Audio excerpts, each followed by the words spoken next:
You're listening to Distraction Therapy with Rob Watson. Conversations about how we find meaning in our lives and what it's like to be part of a meta-modern world.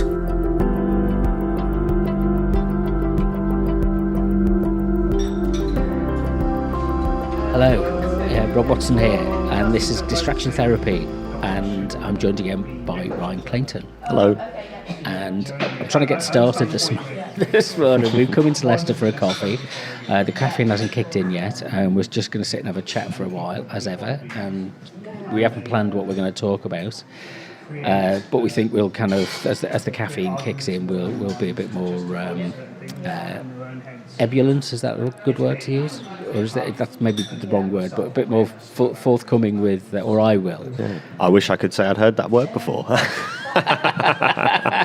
there you go. That's your new word for the day. So what's we always start off by asking what's been kind of distracting us over the last couple of weeks. Is there anything that you can report back on that you've been up to, that you've done, things you've seen, things you're reading that you might be of interest? Let me think. I've been listening to Harry Styles' new album. That's not very interesting, but it's certainly been distracting. I've changed my opinion of you now. Just some, light, fluffy pop music to get me through the day.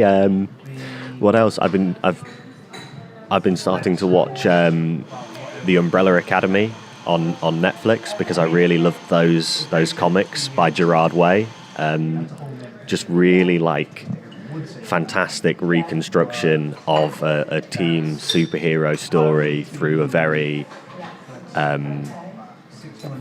hesitant to say postmodern, but kind of like a very surrealist lens where anything can happen. A lot of very strange, dreamlike elements to it. Off the back of that, I started reading some more of Gerard Way's comics, Doom Patrol. I think there's a Doom Patrol TV show as well, but that's again another very surrealist take on superheroes and very much leaning into the stranger elements of the superhero mythos. There's a transvestite sentient street called Danny that teleports around the world, picking a street, sentient street, okay. that picks up people that don't fit in anywhere else and don't have anywhere else to go, which I thought was quite fun. I don't know. Typical sort of stuff for me, I suppose. Comic books and strange pop culture. What about you, Rob? What's been distracting Rob Watson these days? Oh gosh, well, I watched the Stranger Things and Star Wars, Obi-Wan Kenobi, but I think it's a bit too early to kind of talk about them at this point. So maybe, we've talked about Star Wars at length as well in the past. Quite, yeah. So I'm not really sure I've got any deep insight in other than that. Okay, they were entertaining for a few hours. Sit there with a cup of tea and there's some snacks and watch a Friday night watching stuff on TV. Yeah, What I will say though is I feel because they released the first 2 episodes of Obi-Wan Kenobi, didn't they? That's a strange model to release a TV show, because I do like the weekly releases of shows because it gives you a chance to enjoy them properly and fully, and it allows it time to breathe. But if you're going to release the first 2 episodes at once, I don't understand why you wouldn't just make the first episode longer. I've never quite clocked onto that. Yeah, I suppose it operates on a different kind of because it is episodic, and it is. I suppose once all the episodes are available, then you can watch them in small sections. So rather than watching a 2-hour movie, you can press pause and go back to it. But there is a natural point at which in the story it's an hour long or wherever it is that it reaches this point. So I don't know how many episodes it's going to be. I think 6 episodes maybe. So there's 6 hours of story to get through. So to hold your attention for that long, and they're based on serials in the first place. Yeah. So that it's well suited to that kind of form of storytelling. There's a cliffhanger at the end or something. So it's I mean, it's obviously very well done. It's okay. It's Well, the amount of money that's put into these things, you'd hope they were well done. yeah.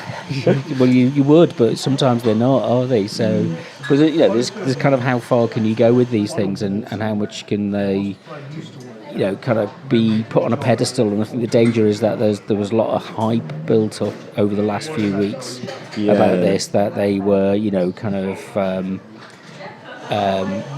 somehow, some kind of great leap forward in storytelling or filmmakers. Like, no, it's the return of a couple of characters that, kind of, you're going down a cul-de-sac with them rather than focusing on the main drive of the narrative. Yeah, and again, I think it's a strange thing for hype to be built around. I mean, I understand that Obi-Wan Kenobi and that sort of area of Star Wars, like the prequel stuff, was it was a massive part of my childhood because that's when they were coming out. And I suppose the same can be said for a lot of other people now that are got disposable income to spend on Disney Plus. But I mean, those films are just really dull and boring. I remember not long ago going back when people started to say that actually they're quite good, and I watched the first two. I think I watched the first 1.5 actually, because I just thought, you know what, oh my god. Well, I've kind of lost it's plentiful and available.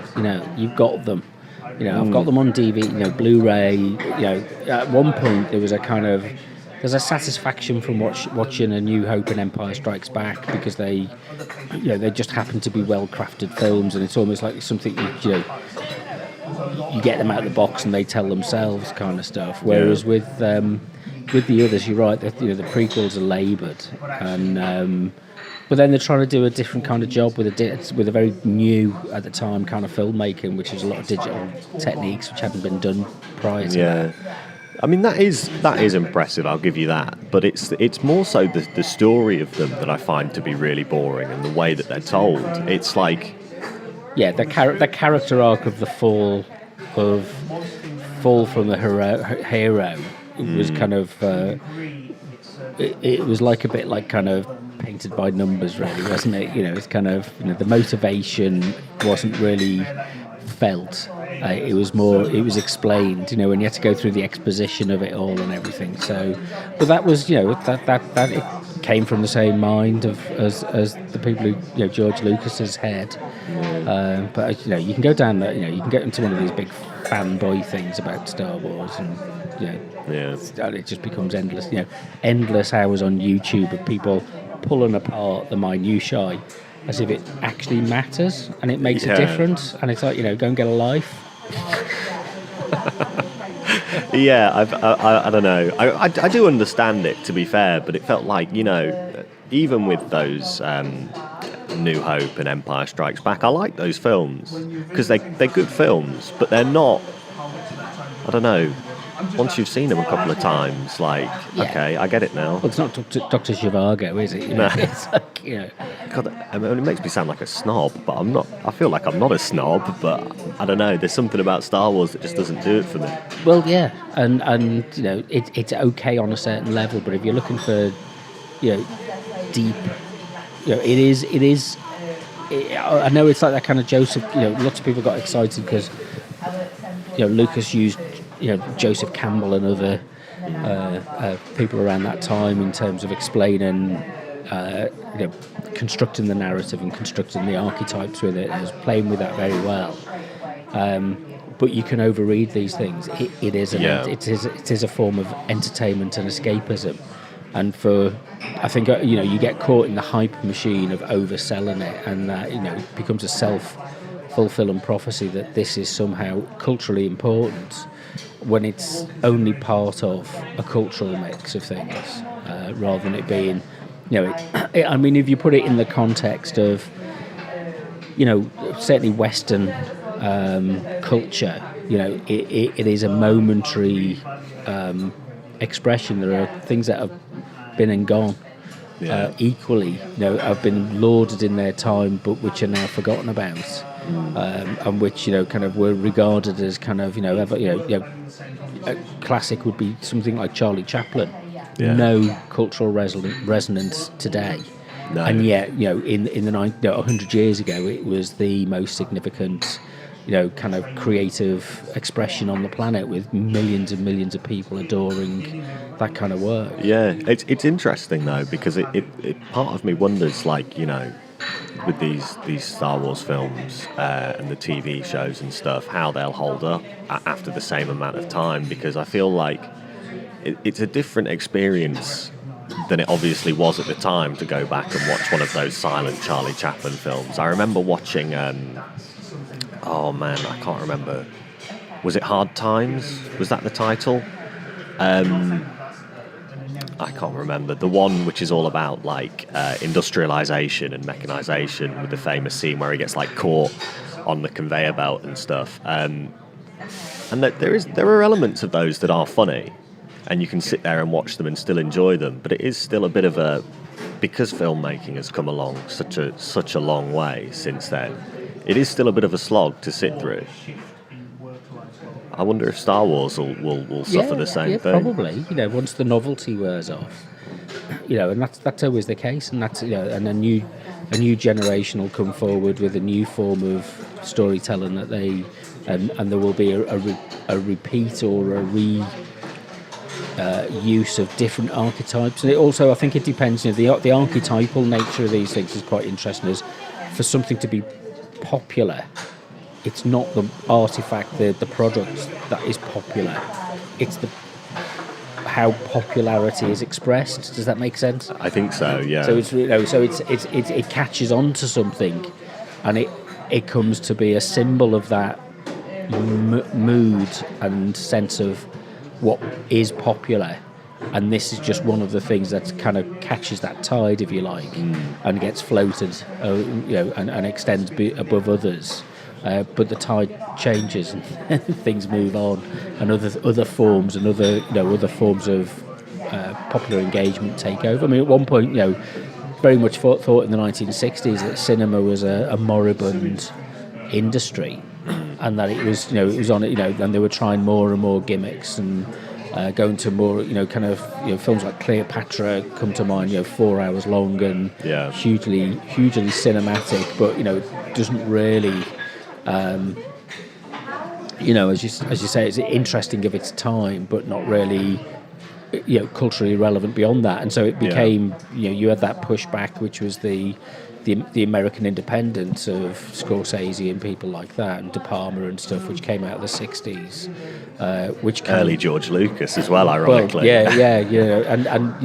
So cinema was reinvented as something which was much more closer to kind of urban underground cinema, much cheaper, and then caught the imagination. But then it was reinvented again as something, because it's it's one of those. It's elastic or plastic. It's reshapeable. Feels somewhat cyclical as well, because now it feels like we're sort of in an analogous point of cinema now, where the films are getting bigger and bigger and more expensive and longer. More and more stars being attached to these things. I mean, look at all of the talent that these Marvel movies are just soaking up and integrating into the massive machine. So it'll be interesting to see what the kind of, when the elastic snaps back again, what kind of cheaper, more underground things capture the imagination of the public next. I'm thinking like Alex Garland's movies, like Ex Machina, that new one he's got coming out that's just called Men. Is it A24? That's it. Which is, it kind of does feel a bit like a response to that, like a kind of organised attempt at making slightly more thoughtful art house cinema, but with like there's still a sleekness there. There's still a well-made, well-funded shine to pretty much all of those films. I don't know if you've seen any of them. This sounds terrible, but I'm really not much into independent cinema. Yeah. Can I call you a Philistine now? Is well, to be honest with you, I found a lot of it quite boring. I mean, I saw the trailer for the new David Cronenberg film. I was like, I'm not watching that. I'm not letting that into my head. I love David Cronenberg. Anything that'll give me nightmares. Yeah, and there's the trailer for the new George Miller film as well. I don't know if you've seen that. About is it Tilda Swinton who finds like a genie, and Idris Elba's the genie that comes out of the bottle, and it just looks like a sort of again, like the kind of way that George Miller tends to make these maximalist, like totally abundant, like stuffed to the brim, like explosions of like kinesis. I'm quite excited to see it. I think partly because I've kind of been saturated for my entire life with movies and TV programs and stuff and music. It's like kind of, I think I've reached the point where it's like, the other day I was went for a work visit to Norfolk, and we were at Great Yarmouth, and managed to get a couple of minutes where I took the people I was working with, some of the young people I was working with, we were on the beach, and we just walked over to the shoreline with the sea coming, and just stood there for literally for a minute, just listening. And it was like, I haven't done this enough for a long time. And it was that feeling of stripping all of the stuff that floats around, stripping that away. And I think maybe need to get away from the city and go on some walking trips. Yeah. Maybe go out on a philosophical. I'm reading a book at the moment. It's kind of like a sort of autobiography by Brian McGee, and about his. He used to be a kind of TV producer, author, but he did philosophy at Cambridge, and he's very critical of that kind of school of philosophy. So I've been plodding through that for the last couple of weeks, and he his mainstay was to go in the evening. He lived in London in the 1970s, and he'd be going to theatre and concerts all the time. And you kind of wondering where, kind of that cultural enrichment and that aesthetic, not just looking at things analytically. And the school of philosophy that he describes as the British school, Cambridge school, the which kind of analytic philosophy, Wittgenstein and nearly said Wittgenstein, and Bertrand Russell, that kind of stuff. Yeah. And it's kind of he's. I've just reached the chapter where he's talking about Schopenhauer. And about the aesthetic experience, and something that goes beyond just merely. And so we spend our life in a world, to watch it. To go back to your question about Star Wars and stuff like that. It's not a question of thinking it through. Yeah. We spend all our time analysing and pulling these things apart. You just have to experience it. And if you're 9 years old, which is who the intended audience of those films are, you experience it in a very different way. If you're an adult and you've seen hundreds of other films, then you're going into it in the wrong frame set. It's interesting because I can't remember how old I was when those films came out, but I do remember going to see them at the cinema, in particular the second one, the Clone Wars one. And thoroughly loving them as a child, because it's just, it's all CGI, and there's all sorts of strange monsters and aliens and lightsabers and people fighting and Yoda doing backflips, and I remember thoroughly loving it. When you're 40 years old and you go with your mates and acting like 10-year-olds, it's something amiss, Yeah, but I remember as well, going to see the Clone Wars, and I remember watching it and loving it, and I remember my dad sat right next to me just asleep because he was so bored by the whole film, and I just think, now I look back I remember thinking at the time, how could you fall asleep during this? This is one of the best things ever. And now it's like, what? I get it. Fair enough. I'd probably be asleep too. And one day, you'll be taking kids and your kids or nieces and nephews or whatever to the cinema, and you'll be sitting there going, God, this is what they. I get that with Frozen. Yeah. No, I'm if I'm ever in that position, I'm taking kids to see art house movies, and that's it. Yeah. They'll be the ones sleeping through the film. Well, yeah, and I don't, it's for a long time. I find that what I also find is very off-putting about a lot of cinema is the kind of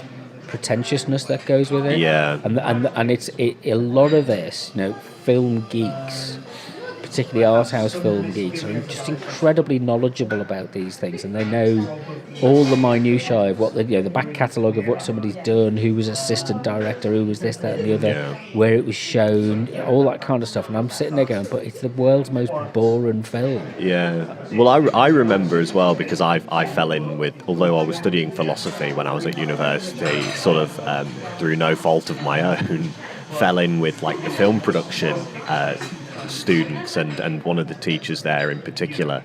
And some of these people were really knowledgeable about film. There was this one girl who was just like almost like an encyclopedia of film, and she could pick these things apart and analyse them, and it was really like you could sit there and listen to her for ages if you're interested in film. And she was talking about Citizen Kane one day, because of course she was, and I'd just seen the film and I thought it was really good. Thank you. Thank you. But what I thought was really quite funny about that, as she was talking about Citizen Kane, and I'd just watched it, and I didn't know much about the film, but I quite enjoyed it. And she was picking it apart and telling me all the really interesting things about it. And I can't remember how it came up, but it turned out she'd never even seen it. So it's like, if you're able to talk so knowledgeably about these things and pick them apart, but you've never sat there and experienced it as a film, and it feels like something's missing there. Just to watch your mouth drop then was really quite funny, actually. Well, it's something that's wrong, wrong with the education system, I think, because you get the same thing about books. I was shocked to find out a couple of years ago, and I've moaned about this before, but the A-level syllabus for English literature doesn't require you to read any books. They just give you excerpts from it, and that's where these warnings come in of you might find hard times, I don't know, kind of Dickens hard times, or you might find, I don't know, ragged-trousered philanthropist upsetting because it has negative depictions of poor people, or there's a scene where there's sexual assault or something like that. And it's like, well, that's the point of a book, to be shocking and to put you out of your equilibrium. Yeah. And then so to only for people to only analyse and compare small sections of it seems to me to be absolutely just pathetic. Well, I don't know if you've talked about this or not, but during lockdown I sort of made it a mission, because I thought I was like, I became very worried about the fact that I was, like, in terms of literature, quite poorly read. So I went round and I tried to read some more, like, not necessarily like classic literature, but like literature that people talk about a lot. And I remember that one of the books that people had always talked about as being really good was Fahrenheit 451, for its like philosophical themes and like, the political dimensions and stuff. And I just remember being, all the way from when I was 16 to 20, hearing people rattle on about this book and thinking, God, that sounds really boring. I think I'll give it a miss, actually. And then I thought, no, you know what? I'll pick it up and I'll read it. And oh my God, it was just really fun. And I feel like that's almost missing. More emphasis needs to be placed on the fact that these books have stood the test of time, because they're very good reads. If somebody had told me, as opposed to waxing philosophically about Fahrenheit 451, that there were like killer robot spider dogs in it, and that it was actually very funny in a way that, like, you can see like the influence that it's had on people like Terry Gilliam, I would have been like, yeah, I'll read that, because it was genuinely very fun. And the same was to be said of The Count of Monte Cristo. When I read that, what a fun book that moves forward at such a quick, well-plotted rate that you can't help but get caught up in this really intricately plotted revenge thriller. It's just brilliant. Like, don't be so pretentious about this stuff. How many pages is that? God, like 1,500 or something. But it doesn't, weirdly enough, it doesn't feel it, because it's so, it almost has, because I suppose it was serialised, and we've talked about this before, the nature of serialisation when it comes to storytelling. But I think because it was serialised in such small chunks, it almost has the pace of a comic book, where like something interesting happens almost like every 10 pages, and it really pulls you through, and the story moves so quickly and travels such ground in that time that you could almost be reading, I can imagine it being written today as 3 separate novels or something. It's really brilliant. I thoroughly recommend The Count of Monte Cristo. I'll add it to my list, my growing list of things that I'd really ought to be reading. I mean, like yourself, it's like I'm kind of at the moment tending to avoid fiction, which is strange because I used to read a lot of fiction. So it's when you're looking at things like, Kurt Vonnegut is always on the list of things to recommend. Yeah. But they often it's the reaction that these things accumulate. And actually, this is something that Brian McGee, because it's fresh in my mind, talks about the kind of. He points out that Cambridge philosophers would regard it as a badge of honour that they'd never read. These analytic philosophers had never read Kant or never read the people that they were critical of, and it's often it's. I think the one thing I'm kind of aware of is that attunement to other people's reactions rather than finding out for yourself. So a good example of this, we went to Norwich in the week, and generally when I've asked people, and similar to my experience with going to Coventry, when I've asked people in the past or have been with people, so do you want to pop into Norwich, we're nearby? Well, it's all right, but and you kind of take, okay, well it must be awful then. And then actually when you go yourself, you find out actually it's quite nice, and there's a lot of things there that it's got some some really good virtues, and I enjoyed Norwich. I thought it was a great place. I'd highly recommend anybody who wants to go to go. There's a lot of history there. There's churches, cathedrals, pubs. It's got some really good shops, contemporary shops, bookshops, and all that kind of stuff. Coffee shops, which kind of puts me in my zone if you like. But it's the pressure that you get from other people that and at the, that's what carries these things along. It's the fanish reaction or anti-reaction that goes with it. Well, that's why things like Star Wars have just become bigger and bigger and bigger to the point where they're now too big to fail, because the fact that people loves them engenders more people to love them. And so it just keeps growing. Well, then Same with the Marvel movies. That's when it becomes an ideology then, isn't it? Yeah. Because it loses its bearing in the evidence of what's being presented. It's other people. I've an example, recently read Schelling, and he's an idealistic, romantic philosopher. It's none of the sort from what I read. That wasn't. It sounded entirely grounded and pragmatic to me. Well, this is one of the other things that I think people often forget when they engage with literally anything. Is the vast majority of the time you tend to get out of things what you bring to them, and where you're coming from, and the kind of the guiding ideas that you bring to a book tend to colour that to a degree where there's a reason multiple people have read somebody like Kant or Nietzsche or Heidegger and gone in almost like polar opposite directions with their work. But how do you deal with that kind of peer pressure? So what's your coping strategy for that? Because it's so easy, whether it's films, comic books, philosophers. What is that? You kind of almost have this thing where you kind of say, well, I've heard bad things about this. I revel in pissing people off, Rob. So that's me. It's always been a great pride of mine that I never enjoyed the Lord of the Rings movies. That I watched them, and my friend who was so into them made us watch the extended cuts, which I'm sure I've told you before, and I just thought they were boring. And so now I always think it's really funny when somebody brings up Lord of the Rings and how much they love them, and everybody starts chiming in, and I can just stand there and go, I thought they were crap. But on the basis that you can put an argument together. Yeah, as long as there's nothing wrong with disagreeing with people or even agreeing with people, as long as you've sat there and experienced the thing and formed an opinion about it. Ultimately, it's okay to sit there if somebody's talking about something and you don't know anything about it, to just go, oh, I don't know, I've never seen it. But there seems to be a hesitance to cop to that, to say, oh, well, actually, there is that gap in my knowledge. It's like the other day I started reading Derrida, and all I was reading was the introduction by Judith Butler, and I'm sitting there and thinking, I don't understand a word of this. Not many people do. Yeah, like I don't understand a word of this, and so I had to sit there, and I turned to my friend at work who's studied a lot of linguistics, because he was like an English student, so he studied Saussure and Derrida. And I was like, listen, mate, I'm sitting here reading this. What on earth is the trace? What is difference? Like, I don't get it. And then he was able to sit there and explain it to me. And then I got it. And I was like, oh, okay.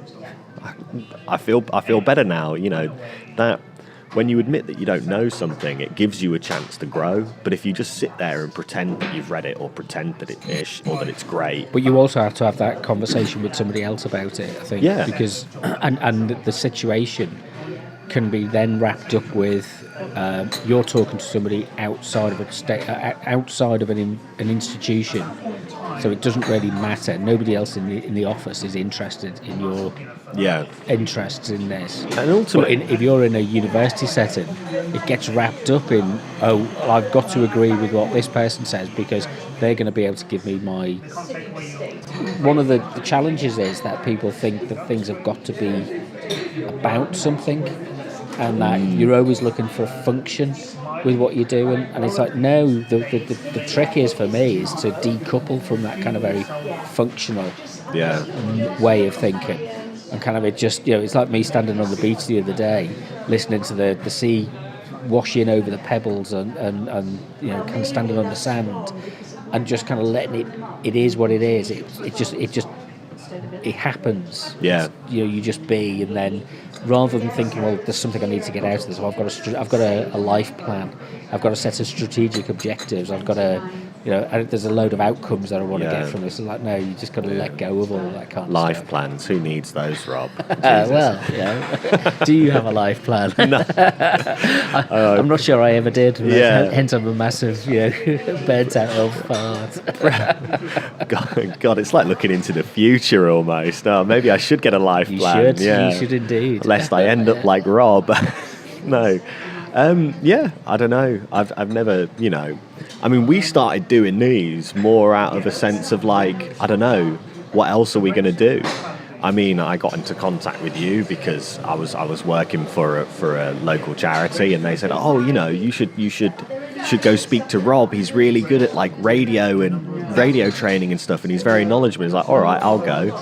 Then it turns out like, I actually quite enjoy these conversations. And then over time, it's just sort of evolved into, okay, everybody else, I don't know where everybody else is now, but it's just still you and me sitting in a coffee shop having a chat. Yeah. Well, the other thing I suppose what I've learned is don't explain. Yeah. Just keep doing it. The problem is internal. You've got to be in an environment where you are lifted up to want to do something, rather than, I think sometimes the environment locally can feel as if everything's pushing down and kind of saying, it's kind of, there's always a reason for not doing something, and there's never a reason where people will say, okay, that sounds good, so you stop asking. After a while, it's like, you're the person who walks into the room and you say, who wants a cup of tea? And you met with silence, so you kind of, eventually you just stop asking people. Yeah. And you kind of go, and then you try the next place, and it's like, anybody else want a cup of tea? And it's like, no. Anybody want to talk about Derrida? No. Anybody want to talk about movies? And you have this kind of expectation. I think there's a kind of, and I think this is legitimate. I think kind of one of the things I often question myself a lot about, whether it's me just moaning, or whether this is actually a legitimate thing to be concerned about, and I should start to develop some solutions for, which is that the lack of educational ambition. Yeah. And that we live in a world, certainly here in the UK, which is just playing down to intellectually, and which is not raising anybody's ambitions, and is not raising the scope to say, look, there's another way of imagining the future, which just isn't about consumerism, cars, property values, and fairly facile, holidays where all you're doing is stacking up experience and not really learning anything.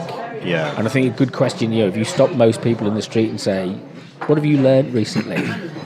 And then most people would look at you blankly, and wouldn't be able to engage with you. And that's probably the overriding question that we should be asking. All this experience that we're living through, well, what are we learning? Yeah, well, this is why, to draw back on something that you were talking about earlier, this is why, I found that in my workplace in particular, you can ask people these kind of questions like, oh, do you want to talk about Derrida? And they'll say no. But it's almost like a form of sympathetic magic, like what you put out into the world, like kind of comes back. So I won't ask people if they want to talk about these things now. I'll just start talking about them. I'll just start talking at people about the things that I'm interested in. And then before you know it, like the people that kind of are slightly interested in these things but might not be willing to admit it or know enough to think that they can have a conversation about these things, because I don't know enough about these things really to have a conversation, but I will do anyway. And it's the sheer pig-headedness of it all. People will start talking to you and engaging with those things with you, and it's like, okay, and then before you know it, you're sat around a group of people and you're all having a conversation about like the nature of Christianity and Heidegger, and it's like, oh, how did this happen? It happened because I was too stupid to keep about shit. Yeah, exactly. It happened because I'm a loudmouth who can't keep his ideas to himself. Maybe that's where I went wrong. I thought I had to give, not to over project myself in those circumstances. So you come from you edit yourself. And it's like kind of what you do. You say, well, I'm actually interested in this. I'm not saying, and as you say, I'm not very good at it. And there's people out there who are so much more knowledgeable and have been trained and taught well. But I just find it interesting, and it's nice to sit and try things out and learn to develop the it's like the muscle memory of having those conversations. As long as you don't become dogmatic about it and fixed and think that the only thing that you can do is talk about what you learned 30 years ago. There's lots of water goes under those bridges that needs to change your perspective and stuff. And it comes back to what have we learned? The will to knowledge. Yeah, and it's I feel like you can't get there, and you can't be willing to learn if you're not willing to sit there. And when somebody starts a conversation with you, if you can't say, well, I don't know, but I'll still engage with you in this conversation because I want to learn, there's an element of, there's such a fear of ignorance that it stops people from growing. And it's that growth that's more interesting than the actual knowledge. Because if it'd be very easy for people to sit there and not learn anything new and just talk about things that they learned at university 5, 10, 20, 30 years ago. On the back of reading this Brian McGee book, I've got a copy of Karl Popper's The Open Society, which is now on my incredibly growing pile again of books to read. And it's quite a weighty collection of thoughts and stuff. But his argument is, as far as I understand it, having not read it yet, is that the basis of a functional society is a liberal society, in terms of we have to have an element of liberalism, we've learned, because otherwise you stop being able to anticipate change, do problem solving. If you're not free to express your thoughts, then you live in a totalitarian society, and they inevitably end in destruction.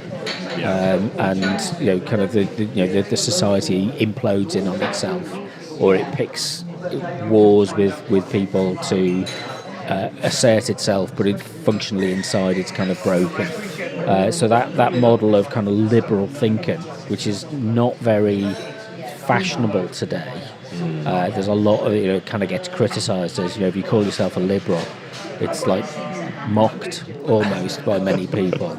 But it is the fundamental element there of kind of having an open mind, being prepared to discuss and engage with other people, and accepting that they have an open mind. So that kind of, maybe not as far as Locke and Mill, but it's part of that tradition. Yeah. Well, there's an element as well that I think some people always forget about. Pardon me. That element of like liberalism and having an open mind and letting people have their say doesn't mean everybody's right.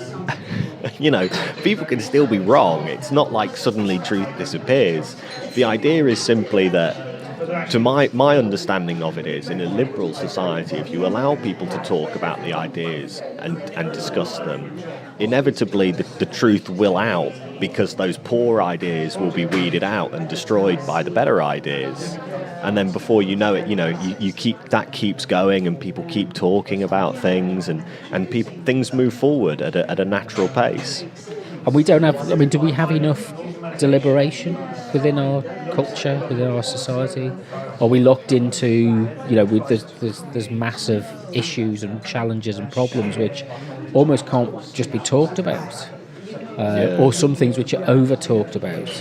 Well, I don't know, because it also feels like the element of, deliberation in like a public sense, like be it politically or culturally, it always feels very, very, very cut off from any system of power to do anything about that deliberation. Everybody feels more and more cut off from the machinery of these things. Do you feel that you can?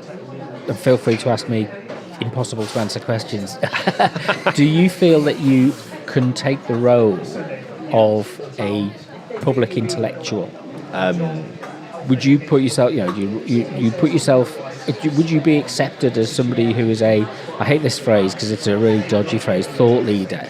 Do you offer yourself out as somebody who's got some opinions about things, but it's grounded opinions, and you're invited into discussion forums, and you could walk into a public meeting and people would recognise you as being a kind of a thoughtful kind of, thinker? I went to a thing in Sheffield when we. Now the caffeine's kicking in. I'm beginning to remember Rob. what I've actually done over the last couple of weeks. But I went to a Festival Ideas event up in Sheffield, and it was about civic engagement and deliberation. And there's a guy there, his name escapes me, and he's an architect based in Birmingham, and he was quite interesting. He put forward some. Was it Remy, his name? I'll have to look it up on Twitter. He put forward some really interesting ideas, and he understood. He was familiar with some of the meta-modern stuff, rather than putting forward we need systems change. It was like kind of, the system will sort itself out if we change this. So he was more interested in symbolic change than systems change. But it was it was kind of I kind of didn't stay for all of it, because it kind of almost veered down the route of being a conversation about power and capitalism and patriarchy and things like that. And it's kind of, I feel powerless to change any of that. But I can have a conversation with some people which is about sharing other conversations. Yeah. So I can't do anything about that, but I can have a chat with you about how to improve, how to have a chat about these things at that level. It's and it just struck me as kind of we get wrapped up in thinking we've got to change the big stuff when it's the small stuff that needs to be the change you want to see in the world, Rob. It's like a hideous cliche that's used by marketing, CEOs who've been to some inspirational quotes. Yeah. What's that Michael Jackson song? You are the world. Start with the man in the mirror, Rob. Yeah, well, if only he had lived by example, but I've wandered off, and we've been train of thought now in terms of, but that, do you feel that do you get invitations from people to say, you're articulate, you can speak well about this, you're not invited into a radio programme on BBC Radio Leicester to consider the existential crisis of contemporary... Well, you've invited me to come here and have talks on your radio show, so I'm going to say yes, I am a thought leader. Yes, I am a public figure and a public intellectual. Treat me like but then again, I am a narcissist, so I would think that, wouldn't I? Yeah, but there's an element to that. You're not so much of a narcissist that that goes beyond the norm. Yeah. It's like it's but the element to that of you're prepared to have a go with this. It's kind of it's that's not easy to get people to kind of go. No. Well, I remember have a chat. I remember the first couple of times, definitely the first time we sat here and we had a chat. I remember being not paralysed with nerves, but thinking, oh man, people are going to realise I'm stupid. What's the whole point? Yeah. Sorry. And then I realised, like you always say, nobody's listening. Treat it like that. If people do listen, that's great. But ultimately, at the end of the day, I'm here to have a chat with you and to figure out my own ideas, and because that's how I've always figured things out and where I stood. It's never by sitting in a cold, dark room by myself. It's by talking to somebody else. And often you'll start, or I used to start a sentence thinking I believed one thing, and then end a sentence realising that I actually didn't. Because it's easy to get caught up in the jargon and the buzzwords and the terminology, and then when you sit down and try to flesh that out into a conversation, you're like, actually no, like I think this other thing, which is all a mid-sentence, yeah, suddenly dawns on you what you're about to say is actually something that you suddenly see beyond. You have that flash of intuition, where you suddenly see beyond that original proposition that you were putting forward, and you move on to something else. Yeah, and that's a difficult a thing that I think I've struggled with, and I think that a lot of people struggle with. It's a difficult thing to admit to yourself, especially when sometimes if you're having a conversation about something that you thought you felt passionately about, and then you realise, actually, I don't want that to be a part of who I am. Yeah. I don't agree with that. I think that's a useful skill to be able to have as well, to sit there and think, and to say, even, to verbalise, oh no, actually, you're right, I was wrong, and now I'm going to change my mind. I don't think a lot of people can do that. No, we're not trained for it. We don't have the cultural space for it. And invariably in the UK, it's done over a pint. And one of my favourite sayings at the moment is don't leave a good conversation in the room. Yeah. Put it up on, share it. If we have millions. So again, because it's fresh in my mind, I'm always like this. When I read a book, it's fresh in my mind, and then I completely forget about it.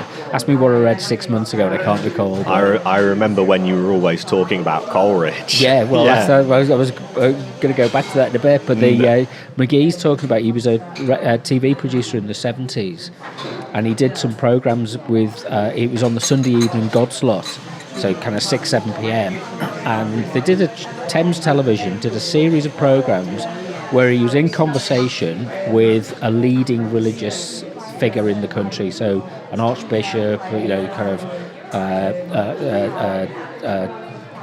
what's the word I'm looking for, a rabbi, and he'd have these things for an hour of just a conversation, and he'd say, how can we prove that God exists? And they'd talk about this on prime time ITV. That's fantastic. None of the tapes were kept. Nobody made any transcripts. They were all just wiped. So these conversations, probably for football, were had. Because videotape was expensive at the time, and nobody even kept an audio recording of it. They're just wiped. They're gone. Those conversations never. The listing is in the TV Times or the Radio Times, and the listing's there, but there's no record of what the conversation and discussion was about. It just went, and that in a TV, they went through the trouble of putting together this, putting it in the TV studio, broadcasting it, and then didn't keep it. And you're kind of looking at it now, and you think, my God. But the mindset was, well, nobody else is going to be interested in this afterwards. It makes me wonder, because I've thought about it before, how much that is culturally interesting has just been lost. Because I remember when I was getting into Monty Python and hearing the story about how they wanted to wipe all of the Monty Python tapes again so they could record more football.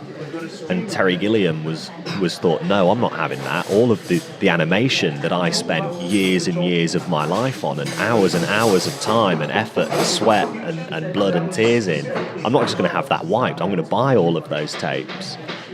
And if it wasn't for that, I mean, you wouldn't be able to watch those things now. And you think, like, whether you like them or not, I feel it's culturally significant. It's a good thing that we still have them and can view them. And it makes me wonder, how much has been lost. I mean, there are whole swaths of Doctor Who that people can't watch anymore because, you know, these things are just seen as, admittedly, way more pop culture examples than like the genuinely interesting stuff that you would talk about. But that stuff's just gone forever now.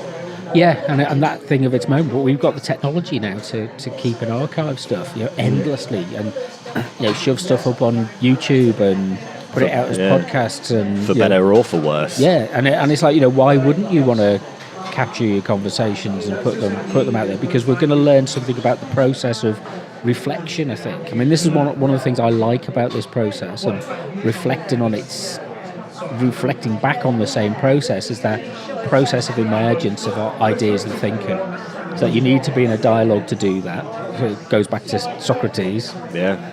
And you need to be in, you know, smart enough to say I kind of accept that I don't know very much, and then you've got a good basis for a conversation. Yeah. And there are times when you would ask somebody, just tell us everything that you know, and you listen to people's stories, you listen to them explain something, and it's incredibly useful. And there's times where you'll sit there and say, we need to figure out what's coming next. And the person with the stories and the person with the list of achievements and all that kind of stuff, great. We can, you know, that can take about, but they can't tell you what's going to come next. Nobody can tell you what's going to come next. Well, that was one of the things that was really interesting when you asked me to do those Vox Pops for you, when just, you know, walking around the streets of Leicester and being like, some people would give fairly basic answers, boring, you know, buzzwords and stuff, and then as quickly as possible and then leave. But eventually you'd meet somebody and they'd just start talking to you. And they didn't really, it was like they didn't care or realise that they were being recorded and that it would be permanent, and people would stand there. I remember we're sat in like 200 degrees right now, and just down the road is the Friary. And what's the other pub, the blue one that I like? The Market Tavern. The Market Tavern. Somebody came out of the Market Tavern, and I remember asking, what do you think of Leicester? And suddenly he launched into his whole life story, and like when he'd been abroad and his experiences as a football hooligan, and I thought, man, this is and brilliant. It's there. Yeah, it's just there waiting to be told. Exactly. There's Ricky. I watched the Ricky Gervais special on Netflix, which is hot and cold for me, but it's like I understood his point.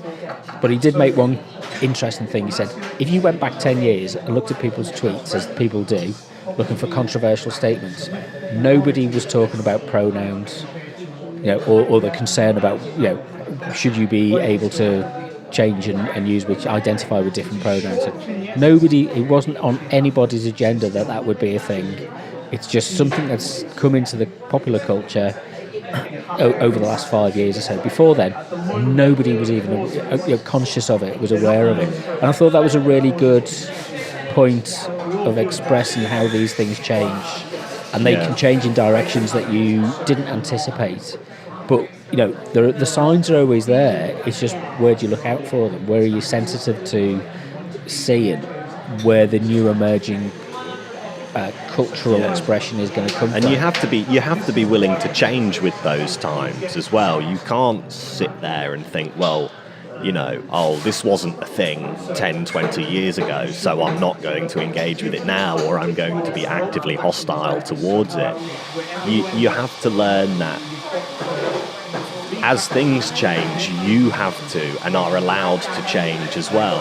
Like talking to some people that I work with that are like, you know, between the ages of like 25 and 30, you get the impression that now they're like, okay, I've got this job now and that's it. This is me for the rest of my life. I'm not going to change or adapt or grow. And haven't really since the age of about 16. But that's really not how things work. You've hit the nail on the head for me, and that is one of the fundamental core problems. And I think I need to start to articulate this more and set the challenge. And going back to Coleridge, that's one of the things Coleridge realised, that the solution to a lot of the problems in the 19th century was the extent to which people were experience a liberal education, think for yourself. You know, that kind of a notion of independence of thought, and that you people will tell you what they know and what they're comfortable with. But when you ask people, what should we do? What should we be planning for the future? And it's like, I'm not sure. It's like, somebody's going to sort it out. Somebody else's problem. It's like, well, no, it's your problem. What should we be planning for? What are the kind of things? What should we be teaching in schools in the next 20 years to ensure that we avert all of these potential crises that we can see, kind of really just falling on top of us now, so we're equipped to deal with this. And that's partly why I like the kind of meta-modern approach, which is that it does ask that kind of question, and it says, okay, kind of don't just throw everything out with the bathwater, but revisit things and look at, well, do they serve a function? Is there not just a kind of virtue signalling function to your ideological concerns, or is there a practical function in terms of how we empower people to make changes themselves, rather than only ever being the people who change is forced upon, and then you have to do that thing of trying to catch up and trying to adapt. So change in the context of, I agree with you about change, but the context in which change happens isn't as straightforward as leaving it just to individuals. So the world changes, people's values change. Some people's languages were founded and ideas were founded many years ago, and it's okay not to be up to speed with the contemporary way of describing or explaining things, as long as you're open to the idea that things are changing. And that what you don't do is you don't then also, you might have your views, but you don't prevent other people from expressing their views and exploring these emergent issues. Ultimately, a problem only really arises when you start attacking people, when these things become directed at people and they start to become almost entirely mean-spirited. It's fine to talk about ideas and to discuss things, but change is good. Right, okay, so anything you're doing have you got anything planned this week? I do. Anything you can report? Anything I can report on? I'm going to be, I've started reading, rereading Nietzsche's The Gay Science, so I'll be reading, dipping in and out of that on the bus and when I've got a spare couple of moments. Massive stack of comics to read. I did want to start reading some of those Philip K. Dick books that you gave me a couple of weeks ago as well. So we'll see, really. I think I've got a podcast recording on Monday to do, so that's be nice to get back into the swing of doing some more podcasts and maybe try and get a bit of writing. I've got a lot of editing to do from the trip to Norfolk, so that's going to take up a lot of my time, which would be nice, and a couple of other projects to work on. So and I'm getting to the point where I feel as if I need to take a week off, which I've not done for a while. So now that nice weather's out, Rob, it's the time to do it. Well, one would hope, but it's freezing. It's like the wind yesterday was lovely and bright and sunny, but the wind was bitter. It was like blowing from the north. Anyway, right. So how do people get in contact with you? They can't. No. I'm on Twitter at Clayton Comics with an X instead of a C and an S. And I'm on Twitter at and Instagram at RobWMedia. The website is robwatsonmedia.net. You can leave a donation to support the podcast and the coffee that we buy while we do it. Please. It's Caffeinated by leaving a donation on Patreon, which the details are on the website. But until next time, thanks very much. You've been listening to Distraction Therapy with me, Rob Watson. Find out more at robwatsonmedia.net or follow me on Instagram and Twitter at RobWMedia.